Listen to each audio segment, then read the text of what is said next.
хабар жарнаймыз. Абылайхан атаға бара жатқанда бір жалғыз түп аққайың ағаш көрінді. Желмен бірге ырғалып, үлкен бір қол су ағашта демеп тұрды. Осындай көрініс. Одан кейін бір ана бір баланы көтеріп тұрған сияқты болды, бірақ та балаға ұқсайды, бірақ та бала емес. Барлығы бос белбеу балалар деп солай келді. Одан кейін осы орданың алдында бір кесерткі жүрді. Бірақ та ол кесерткі сол ішке кіргей жүр екен, сырты андай үйректің сырты сияқты сондай екен. Сол үйрек сияқты екен, сыртқы терілері сондай екен, осындай. Бүйректің алтымен байланысты жаңа қодырауыңызды солды. Бүйрек қуатымен байланысты болған. Бисмиллахир-рахманир-рахим. Ер адамдарда бүйрек солу, бір бүйректі алып тастау жағдайлар болады екен. 40 жас шамасындағыларда осындай сынақ болады екен. Сондай-ақ келер жылы балалы бола алмай жүрген отбасылардың түйіндері шешіледі екен. Түрлі тері қышу, қабыршықтану бөртулерге аз мөлшерде бір уыс жусан шөбіне түймедақ шөбінің 2 есе артық мөлшерін суға тұндырып, теріні сүртіп шығып, келесі күн тұз қосылған суға шайынса, шипа қонады екен. Зікір қылатында бүйрек дерттеріне шипа, дем бар. Желтоқсанның 17-сі таңғы зікірден ақпараттар. Бисмиллахир-рахманир-рахим. Мәшһүр Жүсіп ата орда төріне келіп отырды. Біздің Сүйінбай атаның ордасының төріне. Осыған дейінгі кішігірім сынақтар Мәшһүр Жүсіп атаның сынағы болған екен. Соңы осы құрбандықпен кетеді дегенін келді. Келесі неде үйілген аумағы үлкен төмпешік үстінде көп шырақтар жанып тұрды. Желтоқсандықтар шырағың сөнбесін деген үн келді. Ордалар мен ата жолдықтардың арасын аралап бір түрлі бір аң жүрді. Басы сасық күзенге ұқсасты, ал денесі жұп-жұмыр семіз итке де шошқаға да келетін бір мақұлық әр жерге бір тұмсығын тығып, иіскеленіп жүрген көрініс болды. Одан кейінгі көріністе жәнегі кереге көздер әр түрлі сызық жүргізу арқылы түрлі пішіндерге келтіруге болады екен, ою өрнектерге келтіруге болады екен, соның әр түрлі жолдарын көрсетті.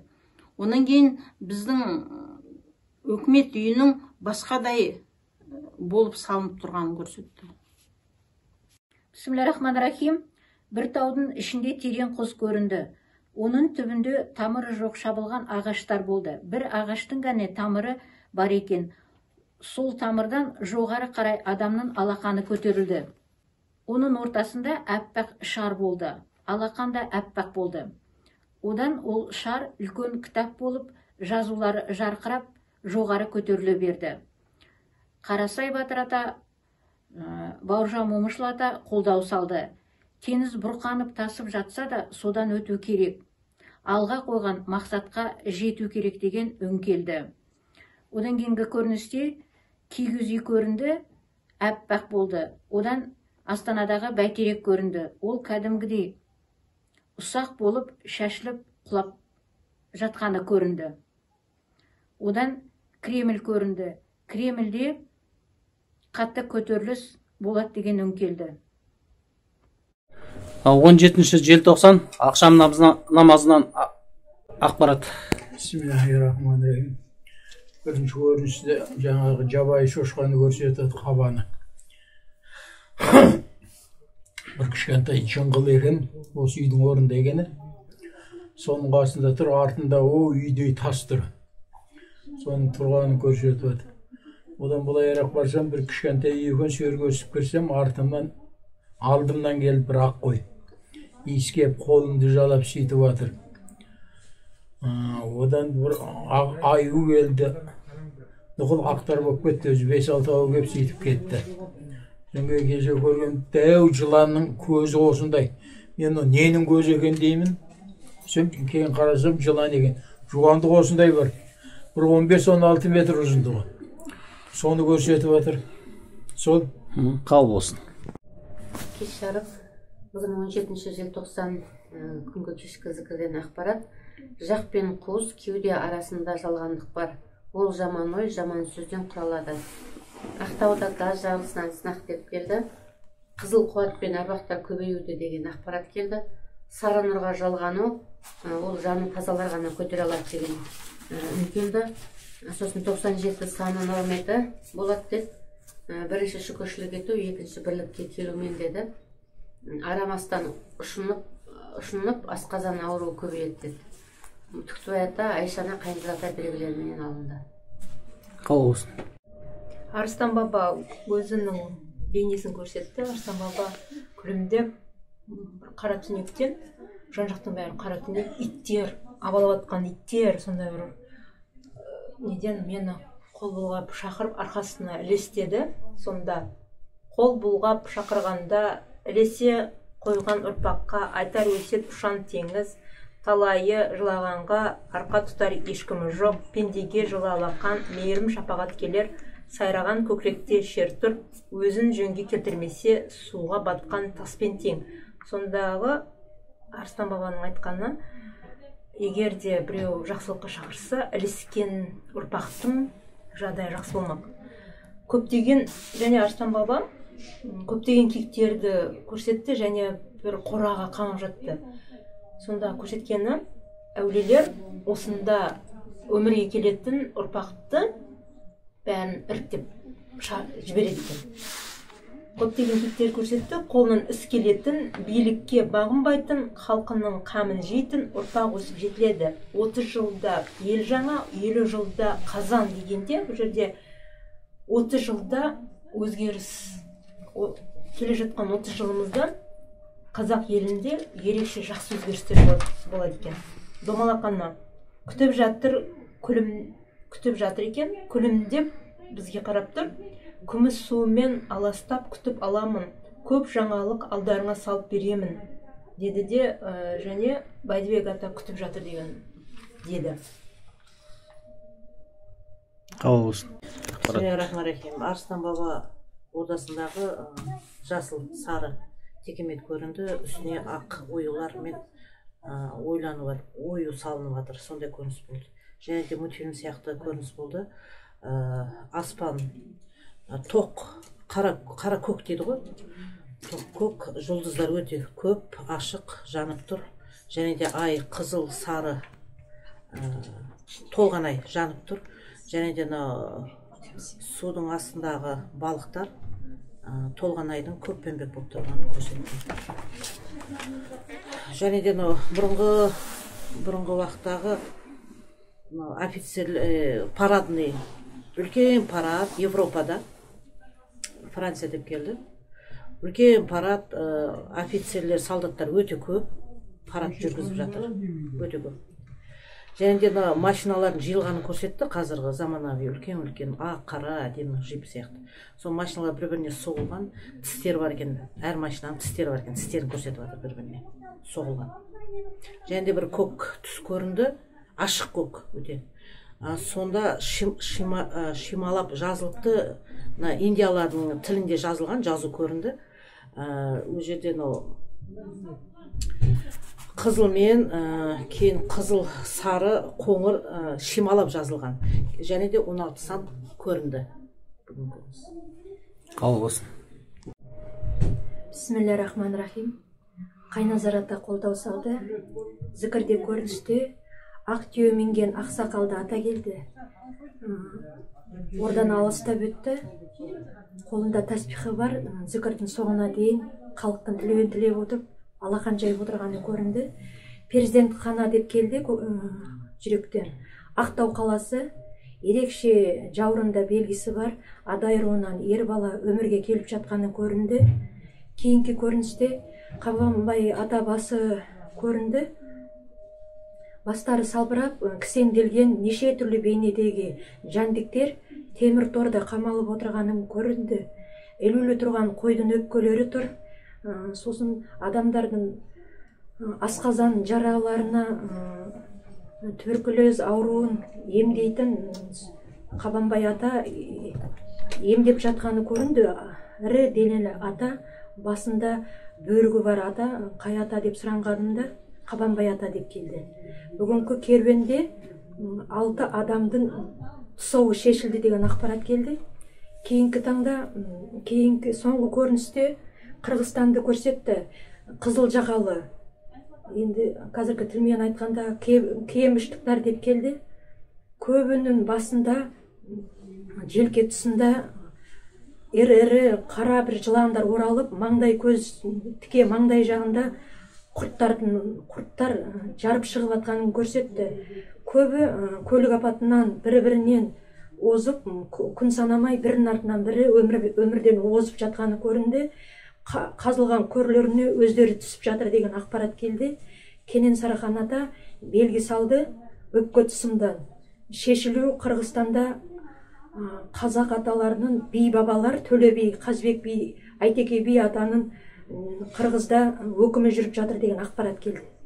Бүгін желтоқсанның 14-і кешкі зікір. Ордаға Абай ата келді, қаламмен орданы аластады, қаралық салып түсірді. Әу демейтін қазақ жоқ дегендей, әр қазақ ақын болған. Сөз өнерін жаратушы Алла қазақ құйып төгіп бере салған ғой. Жасы құрпыласқа қарай сөзден сөз тудырып, әділдері жарасып, бір сырдан кейін бір сырды ақтарушы еді. Сөзге жан кіріп, майын тамызып, желпіндіріп адамның көңілін бір көтеріп тастаушы еді. Әкем, арғы атам, бүкіл айналам сөз бағып өскен, сөздің қадірін түсінген адамдар еді. Ес білгеннен бастап қаламым қолымнан түскен жоқ. Сол қаламнан туған жырларым қазақ даласынан асып бүкіл әлемді аралап кетті. Олар ол өлеңімді аударманнан оқып жатса, келешекте түпнұсқадан қазақша оқитын болады. Шәкәрім абайлар қазақ тілін осылайша әлемге танытады. Бізді танытатындар ата жолдықтар, олар өздері оқып жетіліп қазақ тілін барша адамзатқа мойындатады. Артымызда осындай сөзіміз қалып, ол сөзімізді ұстайтын ұрпақ болғанына аруақ болып Аллаға шүкір дейміз. Қазағым, күнің туды, Айшанаңның ақ туын әлемге желбіретіп, маң-маң басқан қазақты бір көрерсің, деп кетті Абай ата. Армысыздар, желтоқсанның 17 күн кешкі ақшам зікірінен кеңіз хабар етілеміз.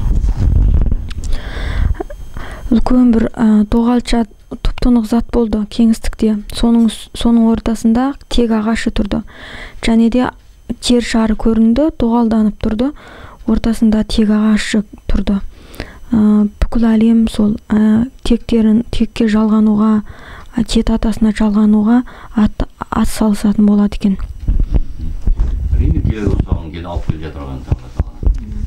Сосын чөлді далада жүрген адамдарды көрсетті. Олардың түсіне бастайды екен. Сол киіну арқылы терілерін күннен қорғауға болатынын сондай түсіне бастайды екен.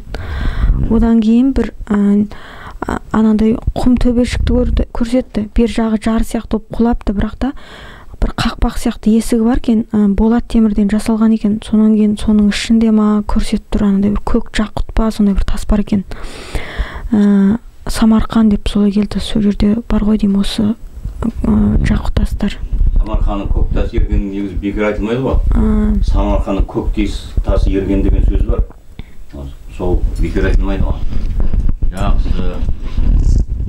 Негізілер қазақтың киімін киіп алса, орамалын тарап, сонан кейін қазақтың әйелдері түсіне бастайды. Ол біздің жарасар екен ғой, негрге жарасқанда бізге қалай жараспайды деп. Бисмиллахиррахманиррахим. Түйсіктің нығыздалуы босап жатыр деген ақпарат келді. Яғни ми дұрыс ақпараттарды үнемі терістеуден көпшіліктің есте сақтау қабілеті төмендейді екен. Себебі адам көбіне жеңіл жалған ақпаратты дұрыс деп қабылдайтындықтан деген ақпарат келді. Ол үнемі баспен ойланудан, жалаңбас жүргендер баспен ойланып, жүрекпен ойланып, өйткені жүрек жауып қалады. Баспен ойланған адам енді қазір сол енді есігі ұмытшақтық неше түрлі соған түсе береді. Көкірек көздері ашылатындар көбейеді, оң жақпен байланысты. Бұдан түсінгенім, көкірек көзі ашылатындардың дені әйел кісілер болады екен, арасында еркектер болады, бірақ бірен-саран көбінесе әйелдер. Сол көкірек көзі ашылған әйелдердің жүректен қыспағы барлар, сол арқылы, көкірек көзі ашу арқылы жүректегі қыспақтан толық айығады екен, босайды екен. Зікір қуатында ауыз қуысына, сондай ақ сілекейдің шамадан тыс көп бөлуіне шипа дем бар. Қазір туылатын кейбір балалардың құлақтары сәл кішілеу болады екен. Осы 9 ай 1 жыл аралығында сондай балалар дүниеге келеді екен да, басының өлшеміне сәйкес келмейді екен сәл құлақтар. Сондай ақ бас ауруының тағы бір түрі жүреді екен, біресе оң жақ, біресе сол жақ ауырып, бастың іші ғана емес, сүйегі мен бастың терісі де қоса шымырлап ауырады екен. 79 санымен байланысты жақсылықтарда, жамандықтарда қатар келеді деген ақпарат келді. Алдағы 30 күнде жүннен жасалған бұйымдарды киіп, әсіресе болмаса 7 қабат киіммен денені өте жылулықта ұстаса, сауығу жүре бастайды екен. Аспан денелерінің қозғалысы да адамның сауығуына ықпал жасайды екен осы 30 күн аралықта. Әсіресе буын, кеуде сырылы бар адамдарға, сондай ақ сүйек қақсаудан, жүрек қан тамырлары дерттенген сырқаттарға, сондай ақ әсіресе әйелдердің жатырына аса қуатты шипа жүреді екен.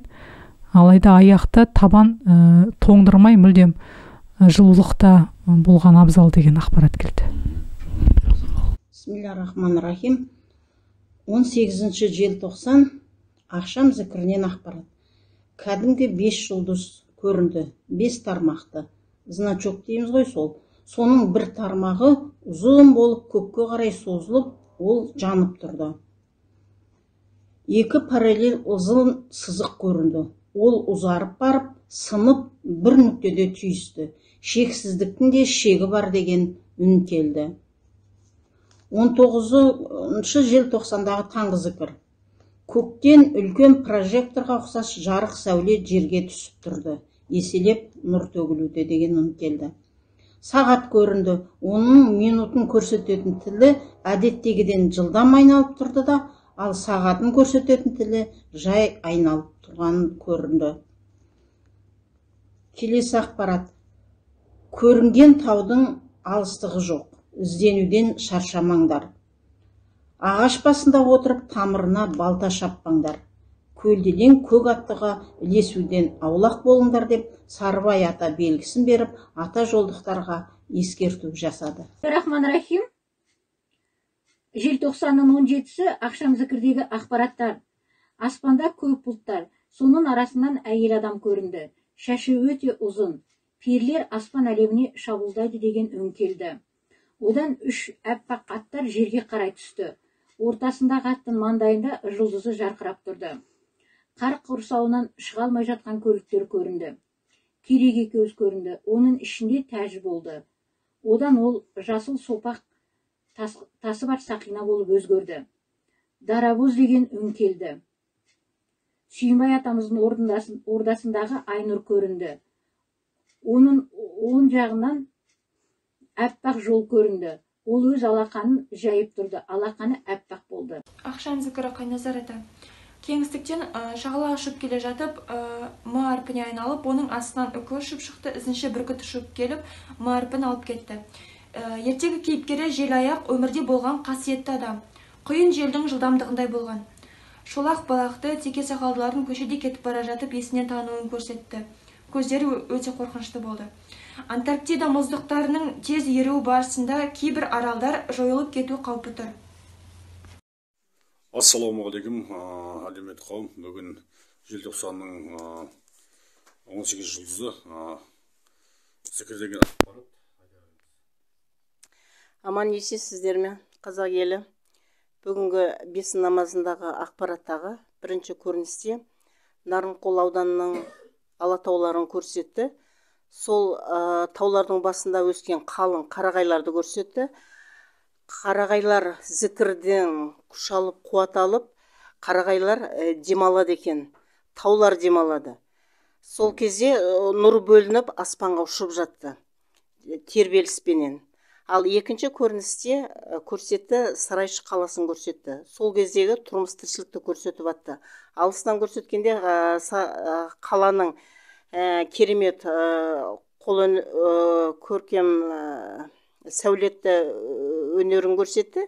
Ал жақын маңдағы сол шаруалардың өмір тіршіліктерін көрсетті, ауыл шаруашылығын. Ол кезде жаңағы шөп жиналған шөптерін, өсірген бидайлардың сол егіндерінің соларда қалай суарғанның, солардың құрылыстарын көрсетті. Ол кезде ана суды тамшылатып, судың жаңағы қолжетімді екенін көрсетті. Сол кездегі жаңағы үйлерінің балшықтан қалай тұрғызылғаны, сол кездегі өмір салтын көрсетті, дәстүрін көрсетті. Рахмет. Рахим. Сәлем қазақ елі. Бүгінгі ақпарат Каспийде жаңалық толқын болып, су өзгереді деді. Айып пайғамбар қолдап келді. Және өзім жай деп отырғам, сөйтсем денемді тікейтіп, күш қуат бергендей болды. Сосын Жаппас ата қолдау берді. Ассалаумағалейкум, әлеумет қауым. Мынада ақпарат келді. Жапан түзде қалсаңда жалғыз, жаратқанның назарындасың. Жарық өмірде күй кешсең де, дүниеде көз алдындағы әсемдікті байқамайсың деп келді. Сосын мақлұқаттың ішіндегі естісі адам баласы. Сол адам баласы тұз бен шәрбат дәмін сезбесе, ол да мақлұқат. Содан былай келді Қамбар ата. Жүзіңді тазарту, жүрегіңнің тазаруы. Көшіп қонып жүрсең де, аруағыңды ұмытпа. Құран шығарт, желбегіңді пісір, тілейтін тілегің үзілмесін деп келді. Сосын жапырақтың үзіліп түсуі өзінің қателігі деді. Ол түспесе дейді, зікірде дейді, тұрушы дейді, зікірде тұрушы дейді. Зікірде адам тағдырымен байланысты дейді. Бұл жерде адам баласының жапырақ неғып тұрды, жапырақ сияқты. Енді адам баласы қазір зікір етпесе, мысалы, ол жаңа өмірден өтеді ғой, мысалы, өмірі қысқа болады. Зікіршінің өмірі ұзақ болады, Алла ұлықтаған адамның. Мына көкте дейді, бір не істейтін, осындай үлкен ағаш болады екен, сол бір адам үзілген кезде, сол жапырақ жаңа астына түскен, легенге түседі екен жаңа. Сондай бір мағынада айтып жатыр да. Жүрек тамырлары жақсы сөзбен қоректенсе, үн қоңыр дауыс шығарады дейді. Талпылған адам таласқа түспесін дейді. Талапқа ұмтылған жүрегін сақтасын дейді. Жақсылық пен жамандық арасы бір тұтам деді. Анасыз адам болмайды. Әлдилеген анасын сыйлаған адам жаманға бармайды. Тарылып дүние кетсе де тазалықты ұста деп кетті. Бүгін желтоқсанның 16-сы кешкі зікір. Ордаға мәшһүр ата келді, қаламмен ордан аластады, қаралық сылып түсірді. Артымда қалғандар әулие деп мойындап қастерлеп жатыр. Кезінде Алла білдіріп, мазарымды өзім дайындап, дүйім жұртты бір дүрліктіріп едім. Қазірде басыма тәу етіп келетіндер өте көп. Мәшекең деп түсініп келетіндер де бар, түсінбей келетіндер де бар. Түсініп келетіндерге сыйлығымыз дайын, табаны қасиетті жерге тие салысымен бойына ем дом жүре бастайды. Тақуалығы жеткілікті болса, бойына ақ қуат дариды. Тілеген тілегі қабыл болып, ойлаған армандаған мұратына жетеді. Тек сұр алдында жөнін білу керек. Алла тағала біздің жайған қолымыз бос қайтармайды. Аруақ Алла тағаланың оң қолы болғандықтан тірілер де тірлігін бір жөнге салса деп тілейміз. Басың ауырып, балтырың сыздап, тығырықтан жол таба алмасаң, аруақты жөнімен жағала. Аруақ саған ойыншық емес, ниетіңді дұрыстап, қағиданы ұстанып, адам болып қана басымызға кел деп кетті мәшһүр ата.